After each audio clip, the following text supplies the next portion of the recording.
Queridos, há uma palavra que o Senhor propôs em meu coração para esta noite.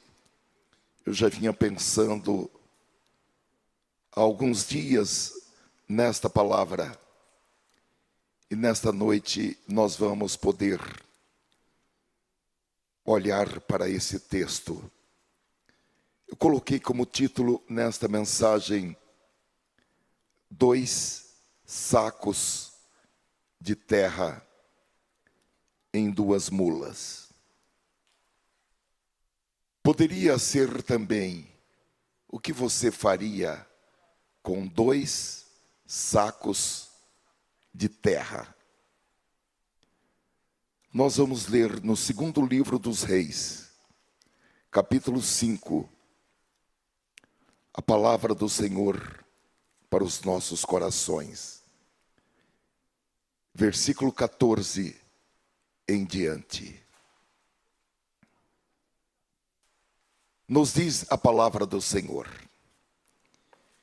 então desceu, está falando de Naamã, e mergulhou no Jordão 7 vezes, conforme a palavra do homem de Deus, e a sua carne tornou-se como a carne de um menino, e ficou purificado. Então voltou ao homem de Deus, ele e toda a sua comitiva, e chegando pôs-se diante dele e disse: eis que agora sei que em toda a terra não há Deus senão em Israel.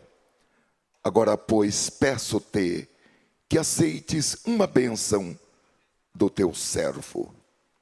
Porém, ele disse: vive o Senhor, em cuja presença estou, que não a aceitarei.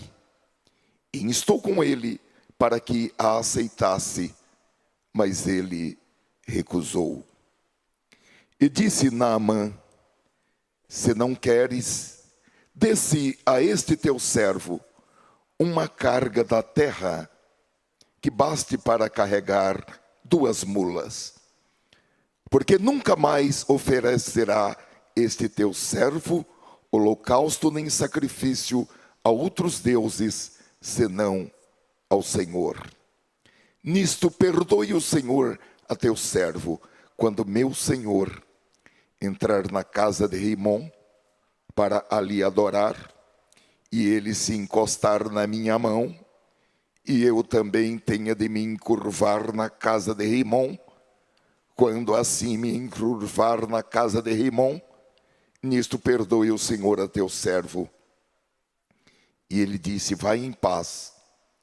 E foi dele a uma pequena distância. Amém. Queridos irmãos, acredito que para todos nós a história de Naamã é uma história familiar.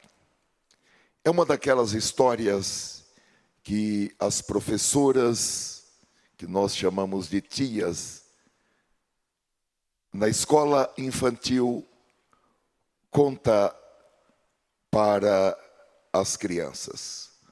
Ou que os pais começam a contar para os seus filhos desde quando eles são pequenos. E o filho pede: conta outra vez, conta de novo, conta outra vez. E você tem que contar 4, 5, 8, 10 vezes até ele dormir. A narrativa começa no 2º livro dos Reis, no capítulo 5, o versículo 1, diz que Naamã era um militar de alta patente do exército da Síria. Ele era um homem de grande estima, um homem muito considerado nos altos escalões, e era também considerado um herói nacional, porque ele havia realizado várias campanhas militares, e todas elas exitosas em conquistas. A dicção bíblica diz que por meio dele tinha dado o Senhor vitórias, no plural, à Síria. Naamã também é mencionado no Novo Testamento, em Lucas capítulo 4 e versículo 27, como um exemplo da vontade de Deus para salvar pessoas que são consideradas pelos homens como indignas de salvação. Há pessoas que pela sua vida pregressa, a gente tem algumas dificuldades. Eu tenho um filme ainda do tempo do videocassete, que eu nunca abri esse filme. Eu ganhei esse filme de uma amiga minha, e ele está em cima do guarda-roupa, lá em Jaguariúna, na minha casa. É um filme de um homem que estava com outros assaltando um banco, isso há muitos anos, e uma criança que estava no colo da mãe chorou, e ele sacou a arma e deu um tiro na criança. Esse homem foi preso, e na prisão ele aceitou a Jesus como Salvador. Eu confesso para os irmãos que eu ganhei essa fita com o testemunho daquele homem, mas, sinceramente, agora nem tem mais videocassete, né? Mas eu nunca abri aquela fita, porque eu fiquei muito irado com o que aquele homem fez na fila do banco. Porém, em Lucas capítulo 14, versículo 27, Naamã é mencionado como um exemplo da vontade de Deus para salvar aqueles que são considerados pelos homens como pessoas indignas de salvação. Com isso, eu já começo a dizer a você nesta noite: Deus vai salvar pessoas que você não imagina que elas possam ser salvas. A mão de Deus está estendida para levantar a todos.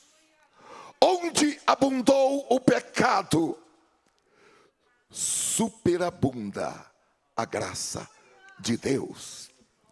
Aqueles seus parentes que estão desprezados, nesta noite Deus está dizendo que existe solução para ele.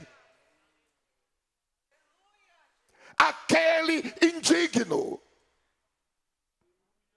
existe salvação para aquele indigno. E aqui, irmãos, apesar de todo esse sucesso, havia algo negativo na vida de Naamã. Ele era leproso. A lepra, que hoje é conhecida como hanseníase, e ainda é uma doença com um certo estigma social, mas clinicamente é uma doença que tem cura, basta ser devidamente tratada. É uma história muito impressionante. E entre o começo e o fim dessa história, existe uma sucessão de eventos, e cada um deles tem uma grande lição para nós. Eu pensei e quero exibir para os irmãos um pequeno filme que resume essa história. Eu vou pedir a gentileza de que coloquem este filme.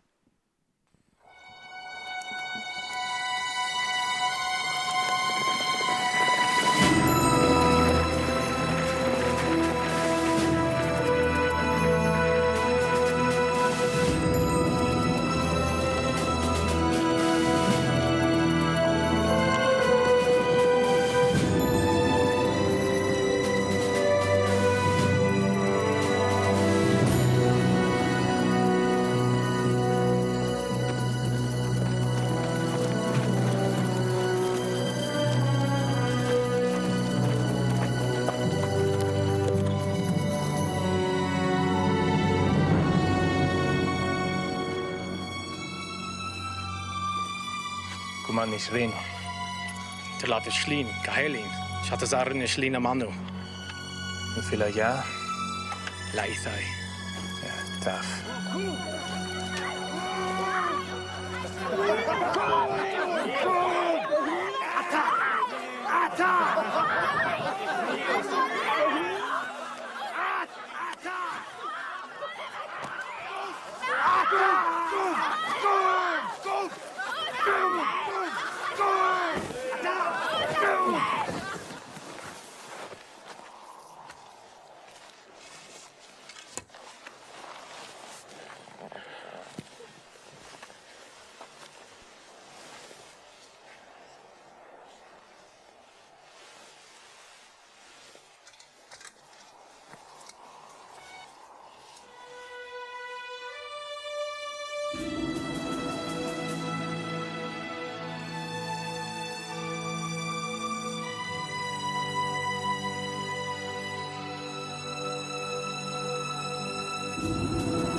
E naquele dia saíram tropas da Síria, da terra de Israel, e levaram presa uma menina que ficou ao serviço da mulher Naamã, capitão do exército do rei da Síria. Por ele, o Senhor dera livramento aos sírios.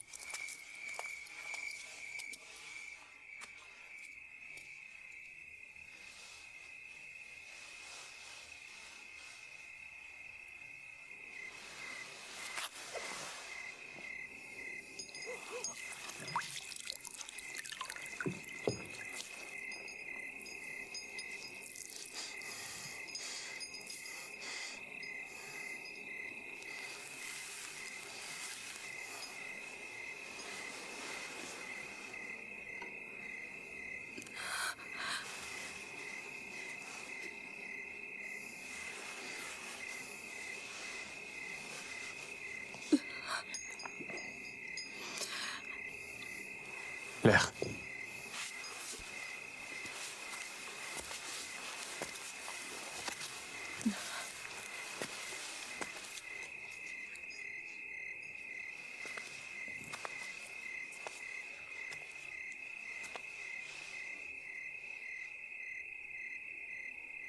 Naaman?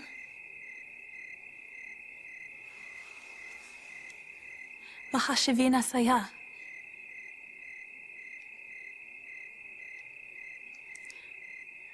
La tahovei tekva. Almini isai tekva. Ainda és um grande homem, honrado. Grande homem. És um homem de grande poder e valor. Eu sou um leproso.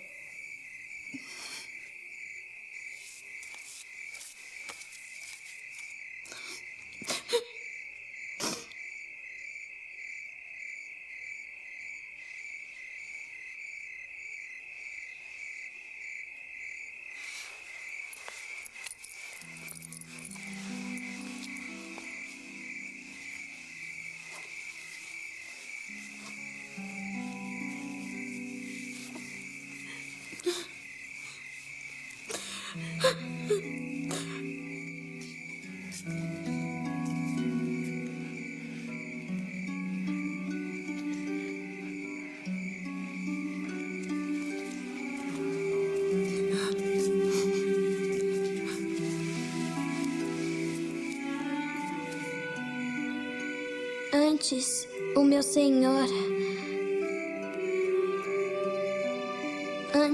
senhor estivesse diante do profeta que está em Samaria, pois ele o restauraria da sua lepra.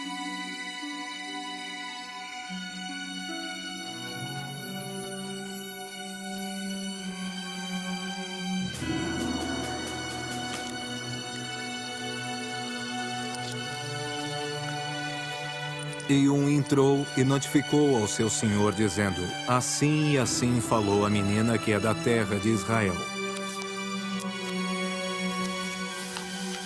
Então disse o rei da Síria: vai, anda, e enviarei uma carta ao rei de Israel, para que o cure de sua lepra.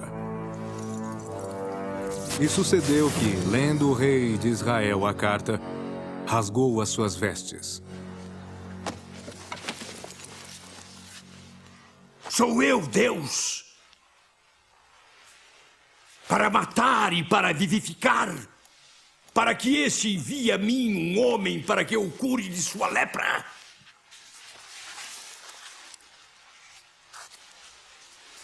Pelo que deveras notai, peço-vos, e vede que busca ocasião contra mim.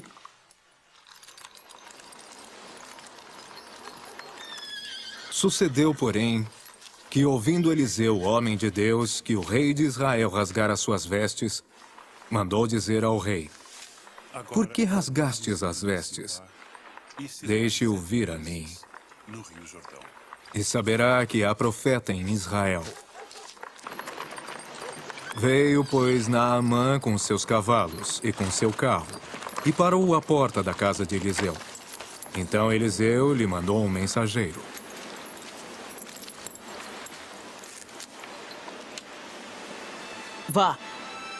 Vá e lava-te 7 vezes no Jordão, e a tua carne será curada, e ficarás purificado.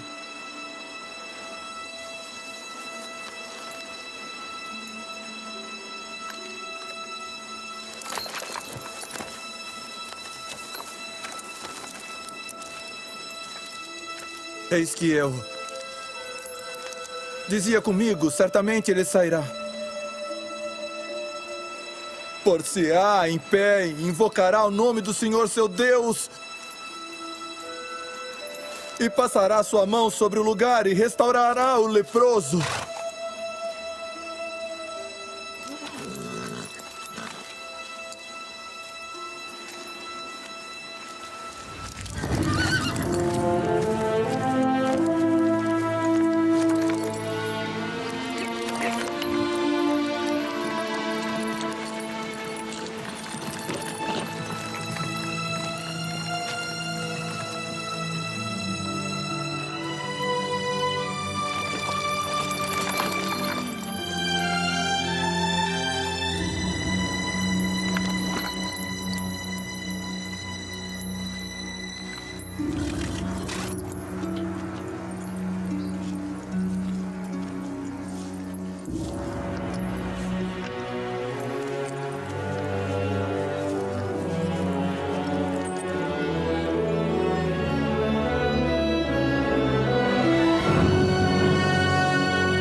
Não são, porventura, Abana e Farpar, rios de Damasco melhores do que todas as águas de Israel? Não poderia eu me lavar neles e ficar purificado?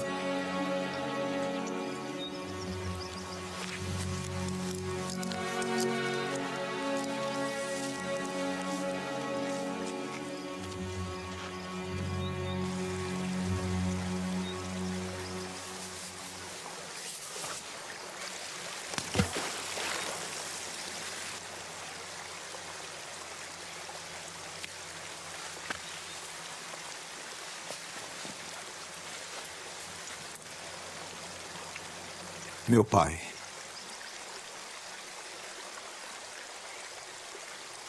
Meu pai.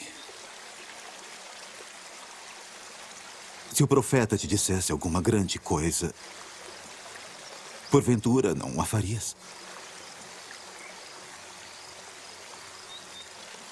quanto mais dizendo-te ele: lava-te no Jordão e ficarás purificado.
E Naamã voltou a Eliseu e disse: Eis que agora sei que em toda a terra não há Deus, senão em Israel.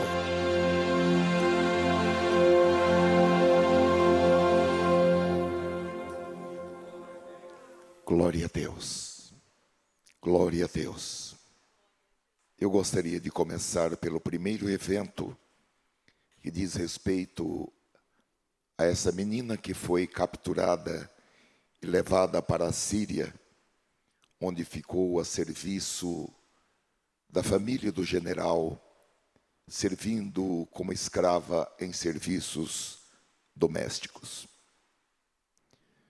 O comportamento dessa menina fez com que ela ocupe nas páginas da Bíblia um lugar de destaque. Seu nome não é mencionado, mas o seu testemunho é um exemplo para a posteridade, é uma inspiração para nós testemunho dessa menina nos motiva, nos encoraja, quando o assunto é falar a respeito do poder de Deus. Queridos irmãos, nós podemos admitir que teria sido mais fácil para essa mocinha ter se sentido triste, amargurada, viver os seus dias mal-humorada e até ser uma pessoa revoltada com Deus. Afinal, Deus permitiu que ela fosse levada da sua terra natal como uma escrava, separada da sua família, separada dos seus amigos, separada da sua história. Hoje, por muito menos do que isso, há pessoas que se revoltam, notadamente adolescentes que se cortam, que se automutilam, que se revoltam. E nesta noite, eu estou falando para pessoas que estão com esse tipo de problema. Para pessoas que estão se cortando. E para pessoas que têm desejo, que estão sendo tentadas para se cortarem. Nós estamos aqui num ambiente sobrenatural. O nosso culto não é uma reunião social. A nossa pregação não é um discurso e nem uma palestra. A nossa pregação, ela vem de uma revelação de Deus. E a palavra de Deus diz que quando alguém entra nesse ambiente, em que a palavra de Deus está sendo pregada, os segredos do coração desta pessoa são expostos. E nesta noite, o Senhor está tirando, cirurgicamente, esse desejo que vem impregnando o seu coração e a sua mente, o desejo de se cortar. Pelo poder do Espírito Santo e pelo poder da palavra revelada e pregada nesta noite, esse desejo está sendo cirurgicamente arrancado das suas emoções. Você está livre. Você está curada em nome de Jesus. Essa jovem, ela não manifestou nenhuma revolta no seu modo de ser. Pelo contrário, ela procurou ser amiga da sua senhora, ela procurou ser uma bênção para aquela família a qual ela servia como escrava.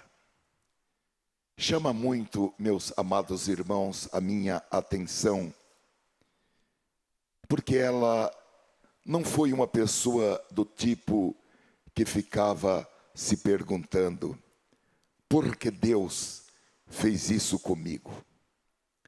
Por que Deus deixou que isso acontecesse comigo? Será que Deus não está me vendo? Será que Deus não me ama? Será que Deus ama?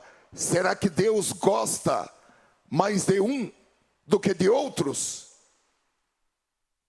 Pelo contrário, ela manteve a sua fé firme no Deus de Israel, no Deus dos seus pais. Evidentemente que numa situação dessa, surgem coisas que a pessoa não entende, mas evidentemente ela deixava isso nas mãos de Deus. Meus amados irmãos, essa moça é um exemplo para nós de comportamento que nós devemos ter quando coisas ruins acontecem em nossas vidas. O legado deixado por essa menina merece a nossa admiração, merece o nosso aplauso, porque realmente é um exemplo. E queridos, essa jovem, ao tomar conhecimento da gravidade da doença do seu senhor, rapidamente, como nós vimos, ela disse à sua senhora que ela conhecia alguém que poderia curar o general daquela doença. Nós precisamos levar aqueles que sofrem para ambientes onde eles possam ser curados. Nós precisamos ajudar os nossos amigos deprimidos. Nós precisamos ajudar os nossos amigos que passam por transtornos da personalidade, por transtornos mentais.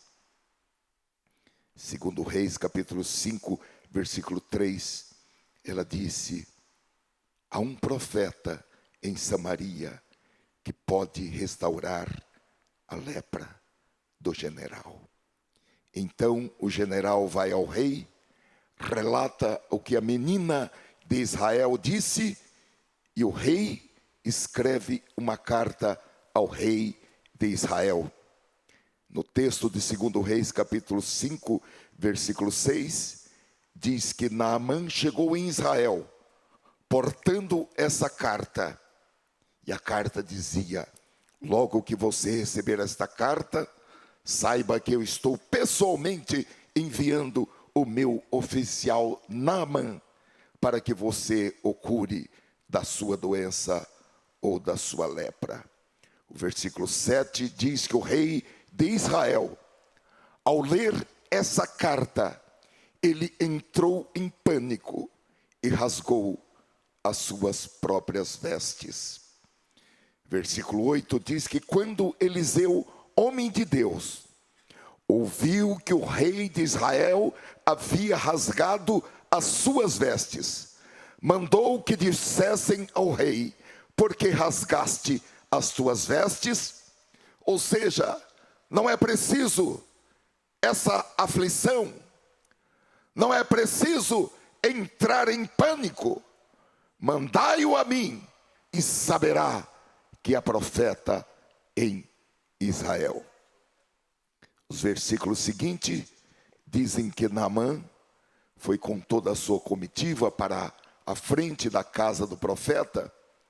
Ele esperava ser recebido pelo profeta, ele esperava que o profeta fizesse menção às suas honras, aos seus atos de bravura, e receber toda a atenção possível, e que o profeta fizesse algum ritual mágico impressionante. Porém, o profeta não saiu para atendê-lo. O profeta tinha uma palavra de Deus para ele, mas essa palavra seria falada do modo de Deus e não do modo humano. Porque um homem de Deus e uma mulher de Deus não se impressiona com a patente das pessoas. Evidentemente, respeitamos a todos, porém, pecadores devem ser tratados como pecadores na presença de Deus. Um homem de Deus e uma mulher de Deus não pode querer ser uma pessoa politicamente correta apenas, ou uma pessoa muito simpática e muito amigável, em detrimento do que diz a palavra de Deus.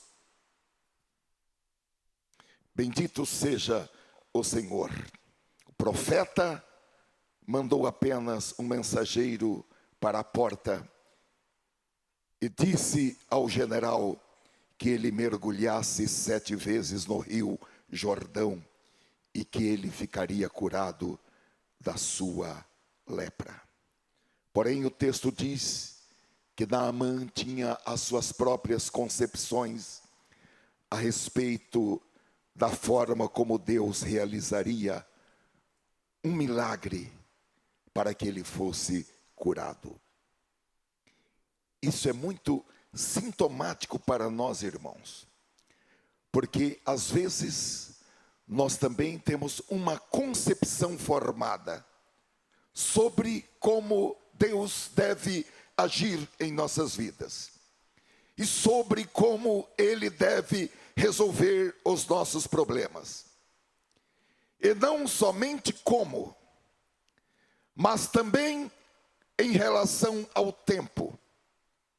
Nós temos uma concepção formada quando Deus deve agir. Às vezes, nós queremos ser o professor de Deus. Queremos ensinar Deus. E aquela expressão, seja feita a tua vontade, tanto na terra como no céu, é apenas uma palavra que nós falamos automaticamente da boca para fora, mas sem um real compromisso. A realidade, irmãos, é que nem sempre a nossa agenda coincide com a agenda de Deus.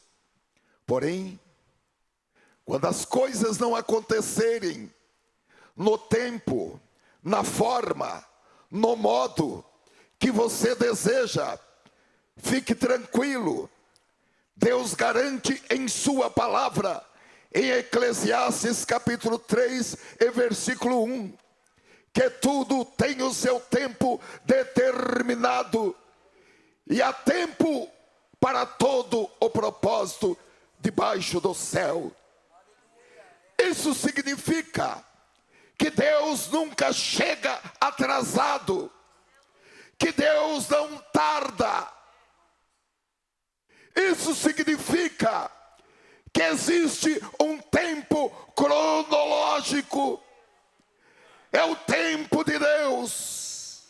É o tempo que Deus estabeleceu para que nós vivamos. E que dentro desse tempo de vida estabelecido por Deus, existem momentos que estão previamente estabelecidos na agenda de Deus. E nesse tempo, Deus cumprirá todos os planos. Salmo 139, todos os planos que Ele estabeleceu para os nossos dias de vida. Quando nenhum deles havia, Deus já escrevia a nossa biografia por antecipação. Glória a Deus. Então, irmãos, versículo 11 diz que o general ficou muito indignado, decepcionado, com raiva. E o versículo 12 diz que ele foi embora revoltado.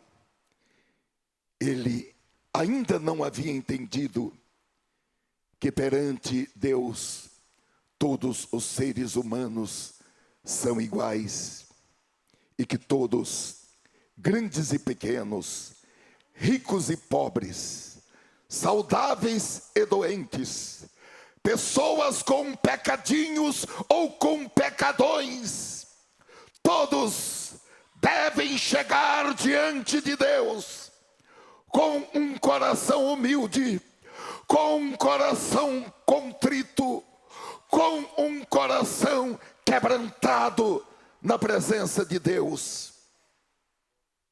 Aleluia. A ideia dele e a lógica evidentemente, era completamente aceitável. Versículo 12: Abana e Farpar, rios de Damasco, não são porventura melhores do que todas as águas de Israel? Se me lavar neles, não serei também limpo? E se voltou e se foi convencido.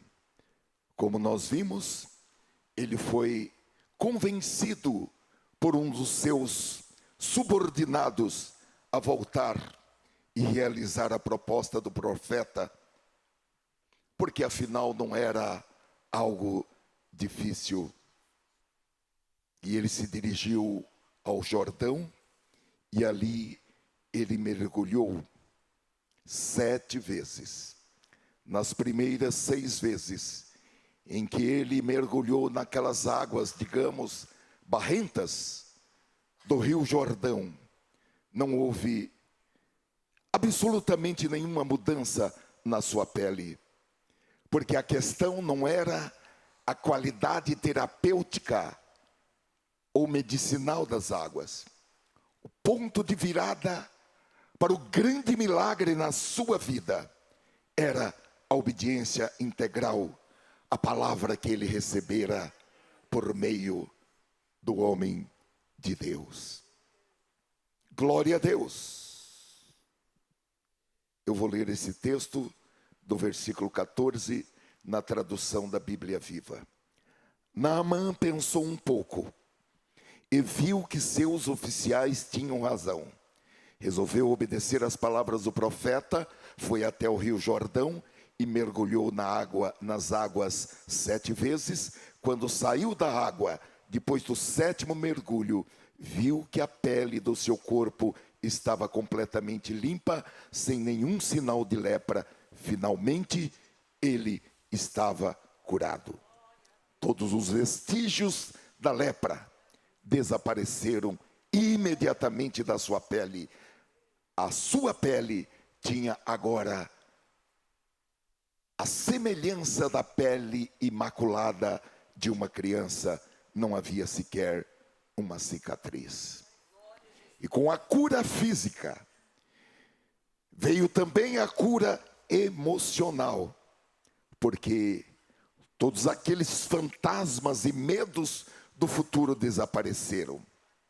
Aquela visão tremenda, irmãos, de que com a evolução da doença, ele começaria a perder uma parte do nariz, ou uma orelha, ou um pedaço dos seus lábios, ou cairia uma parte dos seus dedos. Tudo aquilo desapareceu.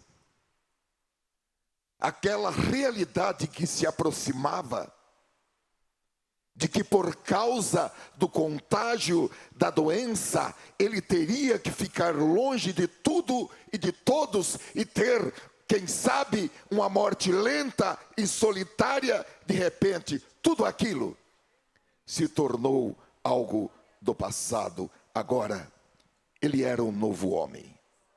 Não havia mais lepra, não havia mais medo do futuro.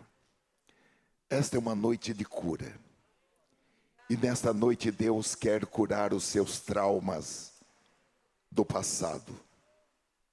Enquanto você ouve essa pregação e decide obedecer a palavra do Senhor, porque a palavra do Senhor, ela vem carregada com poder de cura. Está escrito: enviou a sua palavra e os curou de todas as enfermidades. Porém, irmãos, a história progrediu. E Naamã apresentou ao profeta Eliseu um pedido um tanto estranho. Ele disse que gostaria de levar para a Síria 2 mulas carregadas da terra de Israel. E aí nós nos perguntamos por que ele queria levar essa terra. Para que ele queria levar essa terra? Eu pensei em algumas considerações para nós tentarmos encontrar uma resposta. A primeira diz respeito aos efeitos de um milagre. Em primeiro lugar, um milagre deve gerar um coração cheio de gratidão. Naamã retornou do rio Jordão com seu coração cheio de gratidão. E então, para expressar esta gratidão, ele ofereceu ao homem de Deus um verdadeiro tesouro. O versículo 5 diz que ao sair da Síria, ele levou consigo por volta de 350 quilos de prata, 70 quilos de ouro e 10 mudas de roupas ou de vestes finas.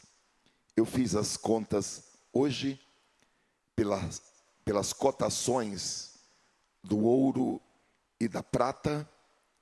Isso daria algo em torno de 24 milhões de reais. Vamos pensar, irmãos, por um momento, em como seria uma honra, nos dias de hoje, se todos os servos de Deus, todos os homens de Deus e mulheres de Deus, pastores, evangelistas, profetas e mestres da atualidade tratassem as riquezas deste mundo do modo como Eliseu tratou, e não aceitassem presentes, e não aceitassem recompensas, e não fizessem da obra de Deus um negócio para ganhar dinheiro. Então, quando Naamã não pôde dar os seus presentes ao profeta, porque o profeta decididamente não os aceitou, ele não teve outra saída a não dar a glória ao Senhor. Nós podemos compreender, pelo versículo 17, que se Eliseu tivesse aceitado aqueles presentes de Naamã, Naamã entenderia que tudo foi pago, recompensado. E Naamã então disse, versículo 17, se não aceitas, então rogo-te que da terra de Israel se dê ao teu servo o que possa carregar um par de mulas, porque daqui em diante o teu servo não sacrificará holocaustos nem sacrifícios a outros deuses, a não ser ao Senhor. Glória a Deus. Compreendemos que se Eliseu tivesse aceitado toda aquela dinheirama, Naamã não teria pedido permissão para levar a terra de Israel na sua volta para Damasco. Então, o primeiro efeito de um milagre é produzir um coração cheio de gratidão. Em segundo lugar, um milagre deve gerar mudança de opinião. Vamos lembrar que quando Naamã chegou a Israel, ele detestou o rio Jordão. Não só o rio Jordão, ao qual o profeta lhe indicou, mas ele detestou todos os rios, as águas, as fontes, as represas de Israel. E ele disse, se é de água de rios que eu preciso, eu volto para a minha terra e me trato lá. Porém, irmãos, depois do que ele experimentou, tudo ao seu redor se tornou sagrado. O profeta, um emissário do Deus verdadeiro. o rio Jordão, um afluente divino. Parece-nos até que era o rio que sai do trono de Deus. E até o próprio solo, a ponto dele querer transportar terra de Israel para a Síria. E agora, ao conhecer o Deus verdadeiro, ele rompe com a idolatria, se propondo a adorar somente o Senhor pelo resto de sua vida. No entanto, ele iria voltar para o seu país. E a pergunta é, como ele manteria a sua fé, sendo cercado por gente idólatra, toda uma nação idólatra, por pessoas que não conheciam ao Deus verdadeiro. Então ele pediu mais um favor. Ele queria cavar a terra e levar 2 mulas de carga da terra de Israel para a Síria. Por que ele quis fazer isso, irmãos? Eu quero falar sobre 3 possibilidades, 3 razões porque ele queria levar a terra de Israel para a Síria. A primeira é que ele queria levar a terra como uma lembrança. Muitas vezes, quando nós vamos a um lugar memorável, nós queremos tirar uma foto, nós queremos comprar um souvenir, levar uma lembrança. E assim mais tarde, quando nós estivermos pensando sobre aquele lugar, ou falando sobre aquele lugar com alguém, ao mostrar uma foto ou um objeto daquele lugar, aquilo pode se tornar mais real. Então, levar a terra de Israel para a Síria parecia uma lembrança estranha, mas aquela terra era uma testemunha tangível, imutável, do incrível milagre que ele experimentou diretamente das mãos do Deus vivo, o Deus de Israel. Uma segunda possibilidade é que ele queria levar a terra para criar um santuário.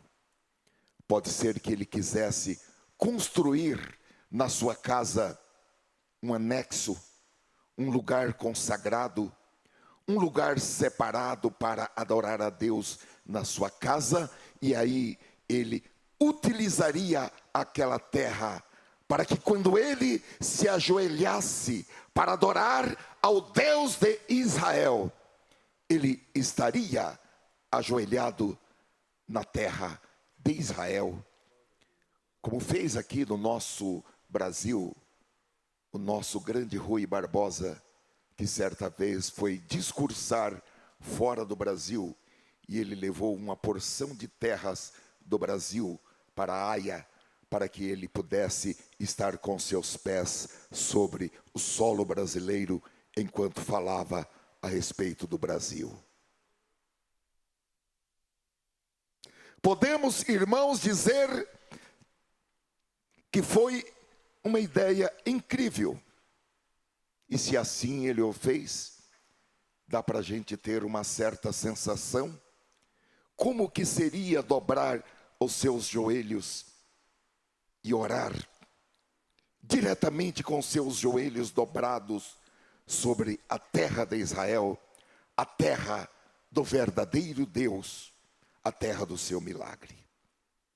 Alguns cogitam que ele fez um altar para oferecer holocaustos, porque no versículo 17 ele disse que nunca mais ele ofereceria holocaustos e sacrifícios a outros deuses, senão ao Senhor. Agora tem algo, irmãos, que me chamou muito a atenção no versículo 18, onde Naamã diz que os seus deveres como um oficial exigiam que ele estivesse ao lado do rei da Síria, como um apoiador. Quando o rei da Síria fosse ao templo de Rimon para adorar. Então ele diz, no versículo 18, nisto perdoe o Senhor a teu servo, que quando o meu Senhor entrar no templo de Rimon para adorar ali, e se apoiar sobre a minha mão, e eu também tenha de me inclinar no templo de Rimon, se no templo de Rimon eu me inclinar, o Senhor perdoe nisto a teu servo. Ele está dizendo, se em determinado momento ele abaixasse a cabeça para acompanhar o seu rei terreno,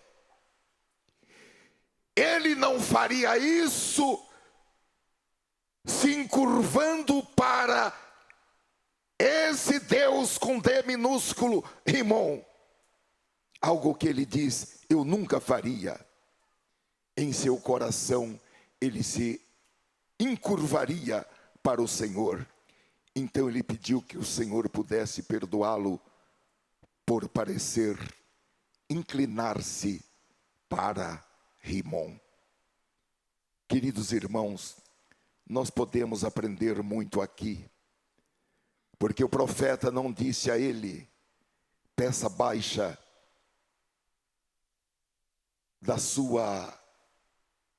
do seu cargo no exército da Síria. O profeta não disse a ele, você tem que se desincumbir dessa atividade. Realmente, irmãos, Deus não vê como o homem vê. Porque Deus, Ele não trabalha com aquilo que parece que é. Ele não olha para aquilo que parece. Ele vê o profundo do coração. Ele vê o interior. Jesus disse, aprendei de mim, porque o meu fardo é leve e o meu jugo é suave. Jesus repreendeu aqueles religiosos do passado e do presente que colocam cargas pesadas sobre alguém e nem sequer com o dedo toca para ajudar a carregar aquela carga pesada. O profeta sabia que aquela atitude de Naamã era apenas um ato do que podemos chamar de etiqueta. Porque o pacto entre Deus e Naamã estava selado. E o versículo 19 diz que o profeta Eliseu aprovou o pedido de Naamã. E ele disse a Naamã, vai em paz. Vai em paz. E se foi dele e caminhou até uma certa distância. E o resultado é que Naamã seguiu o seu caminho com seu coração cheio de louvor a Deus. Há uma terceira possibilidade, irmãos. Ele queria levar a terra para reviver o milagre. Porque com aquela terra ele poderia recriar o mesmo clima, a mesma atmosfera para reviver o milagre da sua cura. Naquele momento, ele estava diante do profeta, ainda com a sua pele formigando do milagre. Obviamente, sentindo a presença do Deus vivo. E quem sente a presença do Deus vivo não quer sair daquela presença, não quer sair daquele ambiente. E ele pensou, eu levo essa terra e vou manter essa presença fisicamente, esse clima, essa atmosfera, esse cheiro dessa terra. Eu vou manter isso na minha casa. Já são passados quase 3.000 anos desse acontecimento, mas nós podemos aprender lições maravilhosas com Naamã. Podemos aprender lições maravilhosas com Eliseu e até aprender lições com Geazi. Veremos algumas lições práticas. A primeira é: não esqueça o que Deus fez por você. Em Deuteronômio capítulo 4, versículo 9, a palavra para os israelitas que saíram do Egito foi a seguinte: tão somente guarda-te a ti mesmo e guarda bem a tua alma, que não te esqueças daquelas coisas que os teus olhos têm visto e que não se apartem do teu coração todos os dias da tua vida, e as farás saber aos teus filhos e aos filhos de teus filhos. Moisés revelou o segredo para que eles fossem bem-sucedidos na nova terra. O segredo para que as bênçãos continuassem a fluir sobre os filhos de Israel era não se esquecer. Aleluia. Não te esqueças. Porque, irmãos, a tendência do ser humano é esquecer. É tão fácil a gente se envolver com tantas coisas que acontecem hoje, com tantas ocupações, com tantas agendas, com tantas redes sociais para serem lidas e respondidas, que é fácil se esquecer e de manter o Senhor como a nossa primeira prioridade, de maneira que corremos o risco de deixar a nossa experiência espiritual para o segundo plano. O que o Espírito Santo está nos falando hoje é: não esqueça o que Deus fez por você. Não esqueça o dia em que você aceitou a Jesus. Não esqueça o dia em que você foi batizado nas águas. Não esqueça o dia em que você foi batizado com o Espírito Santo.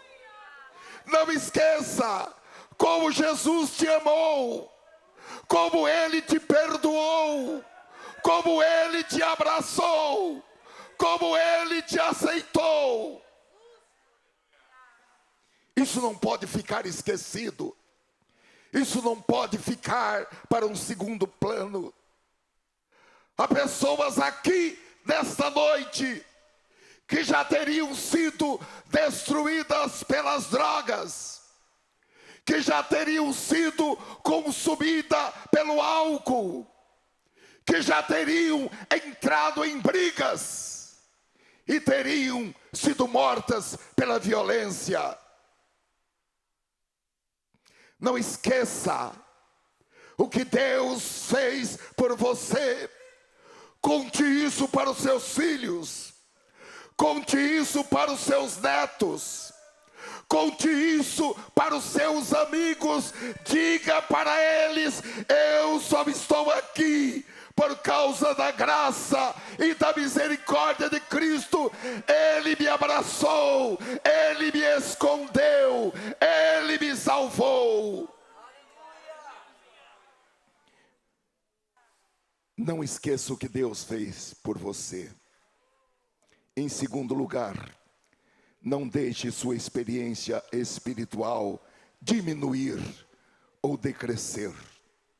A Bíblia nos diz em Levítico capítulo 6, versículo 12: o fogo que está sobre o altar arderá nele, não se apagará, mas o sacerdote acenderá a lenha nele cada manhã, e sobre ele porá em ordem o holocausto, e sobre ele queimará a gordura das ofertas pacíficas.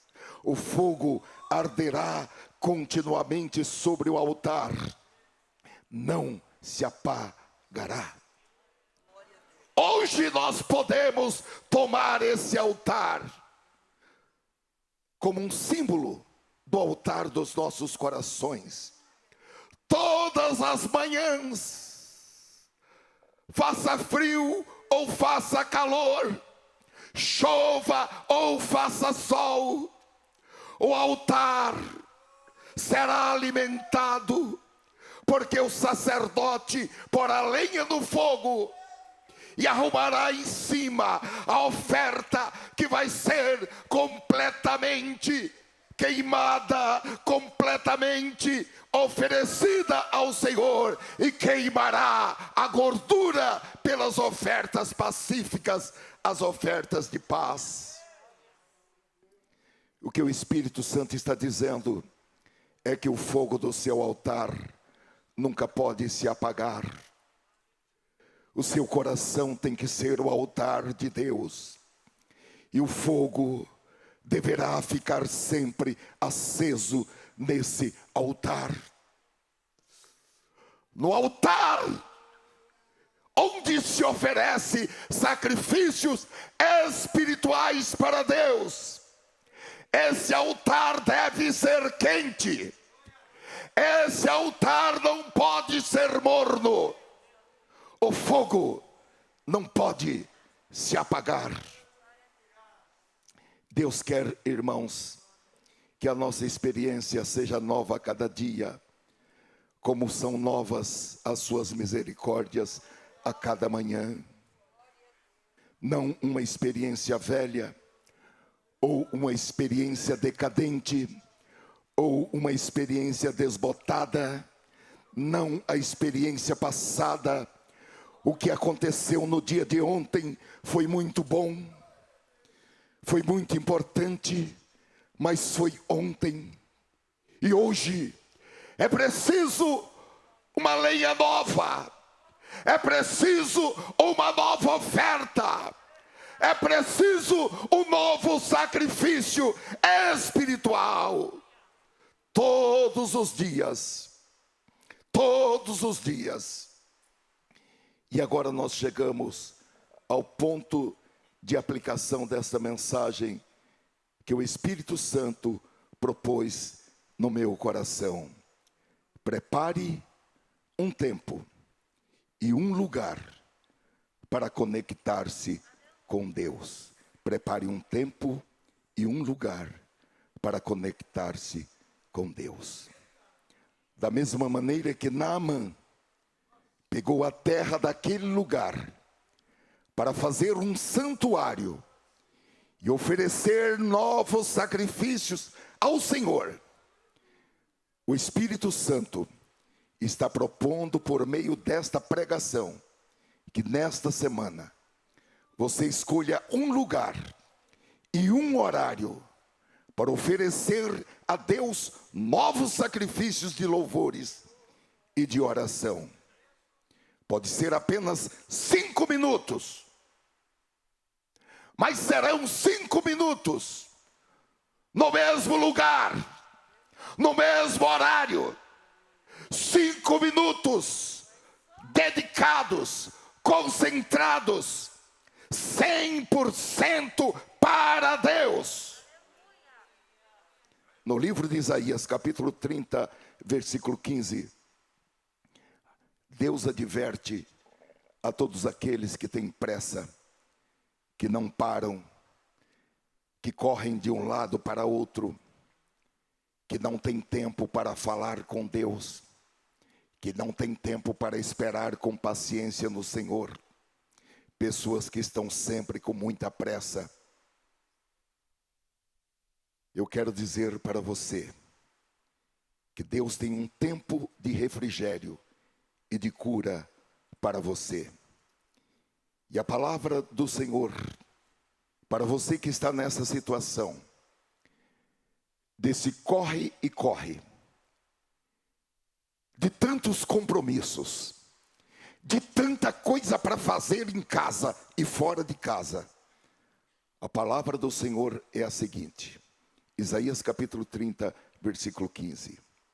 Porque assim diz o Senhor Deus, o Santo de Israel: 2 pontos.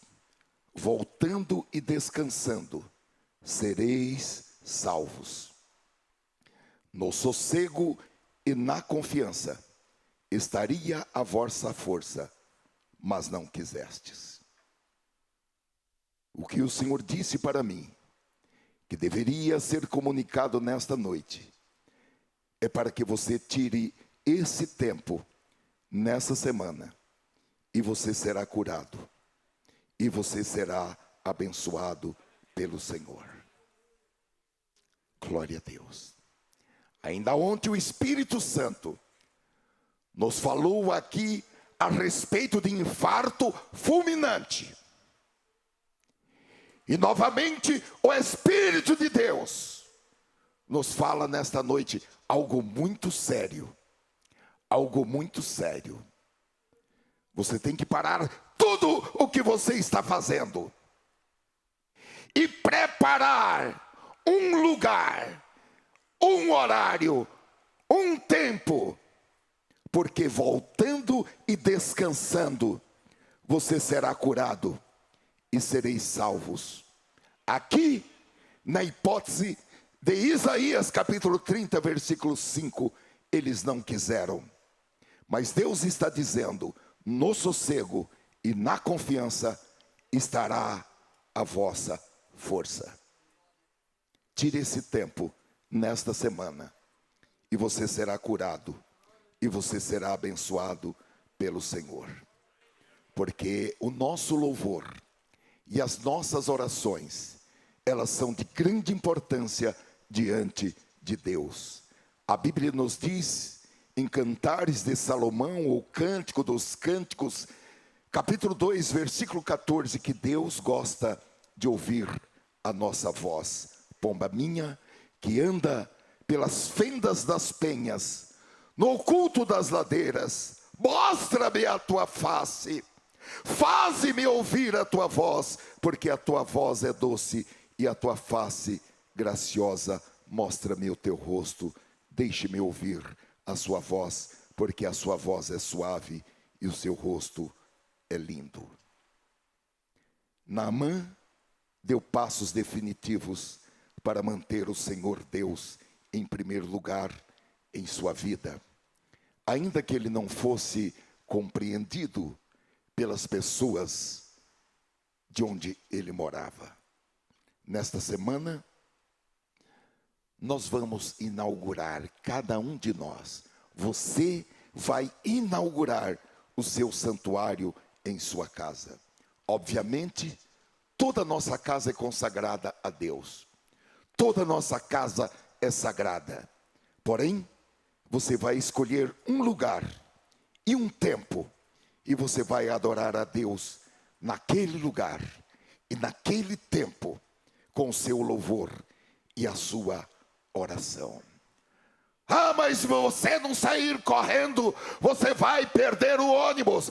Que perca o ônibus, que perca o metrô. Mas você não vai deixar de cumprir esse pacto que nesta noite nós estamos selando com o Senhor. E além de ser curado e de ser abençoado nesta semana, você estará criando em sua casa um clima, uma atmosfera onde Deus será especialmente honrado. Onde haverá um lugar em que você vai reviver os grandes benefícios, os grandes milagres, a grande bondade de Deus estendida sobre a sua vida. Curve a sua cabeça, por favor. Você que está em casa também curve a sua cabeça. É uma oração reverente que nós vamos fazer.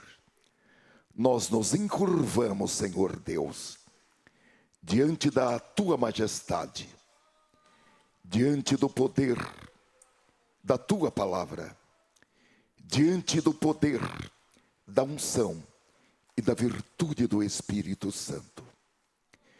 Te agradecemos pelo privilégio que temos de estar diante do Senhor. Nós somos aquele povo profetizado que se assentaria para receber a instrução.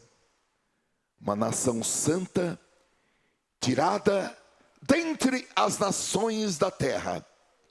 Um povo especial, um povo que se tornaria zeloso e de boas obras. E neste momento em que o Espírito Santo adorna a noiva do Cordeiro, ataviando-a, perfumando-a, embelezando-a com joias preciosas, nós nos sentimos, Senhor, disponíveis para que esta obra de aperfeiçoamento seja concretizada individualmente, mas também coletivamente, como igreja, como uma congregação de homens e mulheres humanos, mas purificados, santificados, lavados pela palavra, lavados pelo sangue de Jesus, escondidos em Cristo, preparados para o exercício de toda boa obra. Ajuda-nos a vencer as inquietações da vida. Ajuda, Senhor, a vencer todas as adversidades que se transformam em ansiedades na correria do dia a dia. Cura, Senhor, os corações, as almas, as emoções.